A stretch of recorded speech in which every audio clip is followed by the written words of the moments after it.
Армысыздар менің көрермендерім, менің каналыма қош келдіңдер. Ол кезде мен 5-ші сыныпта оқитынмын. Жер кең болғандықтан ба, ауылдағы үйлер бір-біріне шалғай жататын. Солтүстік жағымыздағы көршінің үйі біздің үйден 100 метрде қашықтықта болатын. Бір-бірімен аралас, құралас болып жатқан ауыл адамдарды сол үйге көп бара бермейтін. Неге екенін қайдам? Әйтеуір сол үйде ұрыс жанжал жиі болып тұратын. Үй иесі Шабандоз, Ермұрат жауырынды бойшаң келген көрікті кісі еді. Ал әйелі Тұрсынай апа бойы кішкентай және өзі өңсіз болатын. Өте жуас кісі еді. Кейде Ермұрат ішіп келіп соққыға жығып тастаса да, көшеге шығып қашпайтын, төркініне де кетіп қалмайтын. Бет аузының көгергені қайтқанша үйден шықпайтын. Сол кісілердің тұрмысқа шыққан бір қызы, ерте жеткен бір ұлы болды. Қызы әкесіне тартқан сұңғақ, аққұбаша келген әдемі. Ал ұлы анасына тартқан болу керек, аласа бойлы, өңсіздеу әрі жуас жігіт болатын.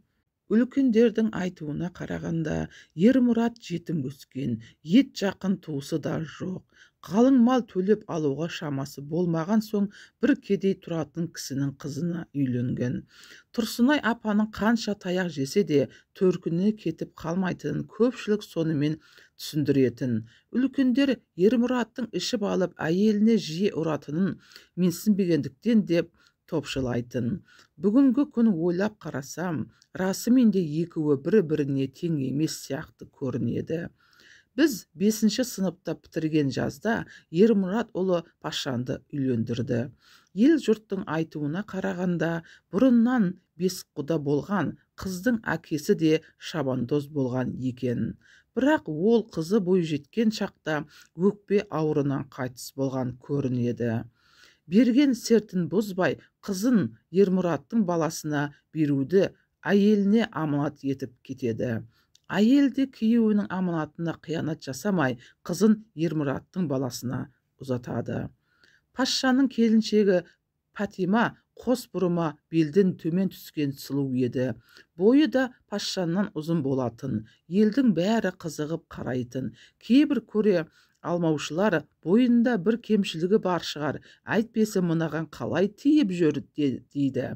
Енді бірі есі дұрыс емес екен, көтеріліп ауырады екен деп те өсектеп жүрді. Бірақ Патиманың кемшілігі де көтеріліп ауырғаны да көрмедік. Сол жылы күзде Тұрсынай апа ауырып үйден шықпай жатып қалды. Баз біреулер Ермұрат ұрып майып қалып тастапты деп те шығарды. Не болғаны белгісіз, Тұрсынай апай қыста қайтыс болды.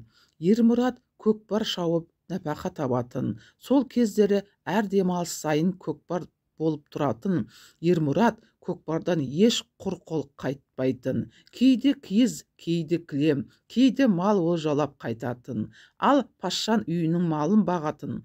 Күн ұзақ далада жүреді. Ондай кездерде үйде Ермұрат пен келіні қалатын. Күндердің күнінде Ермұрат келінімен көңілдес екен деген сөз шықты. Бұл сөзге біреу сенсе, біреу сенбейді. Сол сөз Пашаның да құлағына жеткен болу керек. Анасының жылы болмай жатып, ол асылып өлді. Пашан өлгенде Патиманың бойында ештеңе болмаған. Сондықтан ауыл адамдары Пашаның жетісі өткен соң Патима төркініне бір жолата кететін шығар деп күтті. Алайда олай болып шыққан жоқ. Пашаның 40-ы өткен соңда Патима кетпеді. Гу әңгіме одан сайын өршіді. Күйеуінің жылы өтуін күтіп жүрген шығар деп Патимаға аянышпен қараушылар да болды. Бүкіл ауылдың әңгімесі сол үйдің төңірегінде өрбейтін. Арадан 7-8 ай өткенде Патима үйден шықпайтын болды. Бұрында көп бара бермейтін ауыл адамдары Пашан өліп, өсең аяң көбейген соң ол үйге бас сұғудан қалған. Бір демалыста Ермұрат көкпарға кеткен болар. Патиманың жағдайы білейін деп барған көршінің әйелі тал түсте қайын ата мен келіннің төсектес болып жатқанын үстіне түседі. Бір-бірінің ыңырсаған дауыстары шығып, сол күні ақ ол әңгіме бүкіл ауылға тарады. Ол әйелдің өсек аяңға жақын екенін білетін ауыл адамдары бұл әңгімеге сенер-сенбесін білмеді. Алайда көп ұзамай шындықтың беті ашылды. Арадан 2 ай өткенде патшаның жылын берді. Құдай асқа барған ауыл адамдары Патиманың аяғы ауыр екенін өз көздерімен көреді. Бір қызығы, бұған дейін Патиманы жерден алып жерге салып келген ауылдастары енді оған аянышпен қарады. Бәрі кінәні Ермұраттан көрді. Ақсақалдар жиналып, Ермұратты ауылдан көшіру керек деп шешті. Бірақ Ермұрат Патиманың ай күні жақын екенін айтып, біраз уақыт беруді сұрады. Көп ұзамай Патима ұл тапты. Қанша кінәласа да, ауыл әйелдері барып, Патимаға аяқ қолын бауырына алуға көмектесті.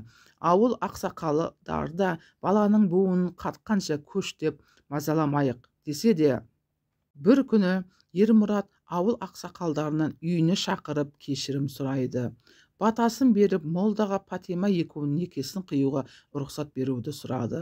Мұндай өтінішті күтпеген ақсақалдар алғашында абдырап қалды. Біреуі олай дейді, біреуі бұлай деді. Әйтеуір ең соңында Ермұрат пен Патимаға бата беріп, некесін қию керек деп шешті. Содан кейін арадан 3 жыл өткенде Ермұрат пен Патима 2 баласымен басқа жаққа көшіп кетті. Бәлкім өздерінің бастан өткендерінен есейгенде балаларымыз білмесін деген шығар. Бала кезімде ауылда болған осы бір оқиға ойымнан кетпейді. Ауыл десек те, ұлтымызға жат болған бұл жайт кейін шу болмасын ұмтылды. Осы оқиғаны жазып отырғанда бойымда кінәлаудан көрі кешірімділік басым болғанын байқадым. Ал мұндай жағдайға кешіріммен қарауға бола ма екен? Құрметті көрермендер, тіркелмеген болсаңыз тіркеліп, лайк басып қолдап кетіңіздер.